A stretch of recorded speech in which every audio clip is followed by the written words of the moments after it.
İlin mi olmak Hristiyan? Bizde var demokratiya. Bizi biri kapamıyor. İlin bir taraftan. Değil mi yani sen Hristiyansın?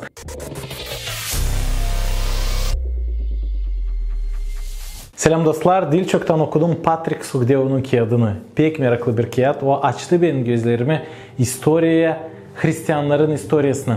Ve anladım hani çok Hristiyanlar ziyet çektiler kendi inanın için. Bugünkü günlerde çok devletlerde Hristiyanı ziyetlerler. Hem kapayırlar kapanlara sadece bir iş için. Zira onlar inanırlar İsus Hristos'a.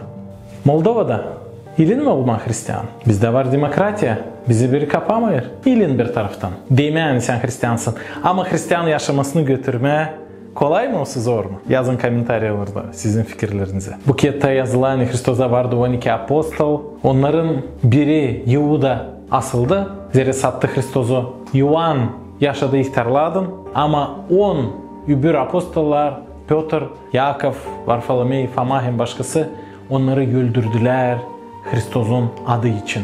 Onların inanı için. Birini astılar Kruça'da gerdiler. Öbürsünü kestiler kafasını. Birden patlattılar oklarla. Hem başka türlü. Birini kaynattılar deri su içinde. Ama onlar gülerek mitinlerdiler Hristos'un adını. Niçin onları öldürerdiler? Bir iş için. Zira onlar söylerdiler hani İsus Hristos o Allah hangisi geldi bu yeryüzüne, öldü insanların günahların içi de kalktı göklere, dirildi. Biri istemerdi inanma hani Hristos o Allah hangisi dirildi ölüden. Ama apostollar kendi gözleriyle gördüler bunu. Da onlar kayıldı ölme bu iş için. Zira o doğruydu. Yalancı biri kayıl olunca ölme. Onlar öldüler Hristos'çı. Zira bilerdiler kim o halizden. Bu büyük bir argüment Hristiyanlara değil. Hani apostollar kim haliz bilerdi Hristos'u. Onun öğrenicileri öldüler onun için. Bir yalancı için, biri istemci de ölme. Dostlar, bu kağıtta yazılı historia için hem şimdiki vakitler içinde. Patrick Sugdeo yapıyor böyle bir kısadan bakış historiye hem bizim vakitlere. Ne olma Hristiyan halizden. Bu portrette Ignati Antiohiyalı da biz görürüz hani onu öldürdüler. Roma imparatorlarının vaktinde aslanları koyardılar ona da onlar idiler onu diri. Bu adam ölerek metinlerdi Allah'ın adını. O Hristiyan episkopuydu. Antiohiya'da hem ilkten Hristiyanlara başladılar söylemeye Hristiyan.